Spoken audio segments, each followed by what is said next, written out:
Bonjour, on a l'énorme plaisir d'avoir avec nous aujourd'hui le professeur Gilles Montalesco. Bonjour professeur Montalesco. Bonjour.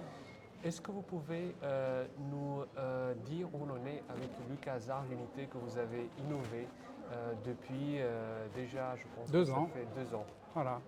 Oui, c'est une unité nouvelle formule. Le concept, je l'avais mis sur papier il y a maintenant 7 ou 8 ans. Il a fallu tout ce temps-là pour créer l'unité. L'idée, c'est d'avoir une unité de cardiologie ambulatoire, pas seulement pour faire la cardiologie technique ambulatoire, c'est-à-dire les coronarographies, les angioplasties, les ablations, les chocs électriques, les UTO. Tout ça, bien sûr, on le fait avec de la programmation et qui permet aux patients d'arriver le matin et partir dans la journée une fois que les examens sont faits. Mais aussi avoir la possibilité dans cette unité de prendre des patients au fil de l'eau qui ont un ressenti en tout cas d'urgence cardiaque. Et donc ces patients peuvent se présenter sans avoir de rendez-vous, sans avoir de lettre, sans qu'il y ait coup de fil passé avant, à l'unité qui ouvre de 7h du matin à 9h du soir. Et on peut, avec le plateau technique à disposition dans l'Institut de cardiologie à la Pitié, répondre à la question du diagnostic et de la prise en charge dans la journée. Voilà, on a vu passer des patients qui avaient parfois des pathologies extrêmement graves arriver dans cette unité, dissection aortique, endocardite, infarctus, qui arrivent sur leurs 2 pieds. Le principe de l'unité, c'est qu'il n'y a pas de lit. Il n'y a que des fauteuils et donc c'est une unité de cardiologie debout. Voilà, maintenant, tous les jours, il y a 4 patients à garder, donc on prévoit aussi cette possibilité de garder des patients en hospitalisation. Parfait, c'est une innovation extraordinaire. Quels sont les besoins d'un côté les ressources médicales et puis le plateau.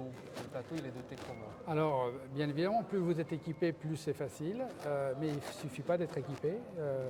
Donc, on a bien évidemment toute la cardiologie en termes d'équipement, l'Institut de cardiologie, y compris la radiologie IRM scanner. Il faut aussi que les équipes acceptent de considérer ces patients-là comme des priorités dans le programme.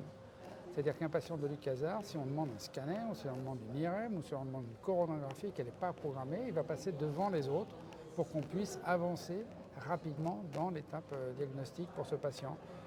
Et donc ça demande de la flexibilité des esprits et des gens qui travaillent pour mettre ces patients dans le programme initialement du plateau technique.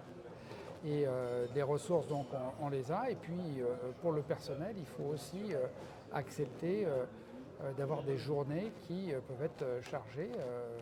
Voilà. Alors on voit dans cette unité une 50aine de patients chaque jour qui sont sans lit. Donc j'avais l'habitude de dire que le service était passé brutalement de 85 lits, 135 lits, 140 lits, parce qu'on avait tout d'un coup 40-50 patients de plus par jour. Mais on a sur cette petite surface, ça fait 400 mètres carrés, toute la cardiologie réunie. On fait absolument toute la cardiologie réunie, debout, sur 400 mètres carrés, avec une 50aine de patients par jour maintenant, au jour d'aujourd'hui.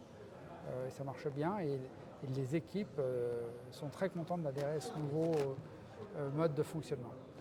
Je vous remercie. Dernière question, comment vous voyez l'évolution au court et moyen terme de cette unité? Moi je pense qu'on est à un stade où il va falloir qu'on s'agrandisse parce qu'on est à saturation déjà au jour d'aujourd'hui.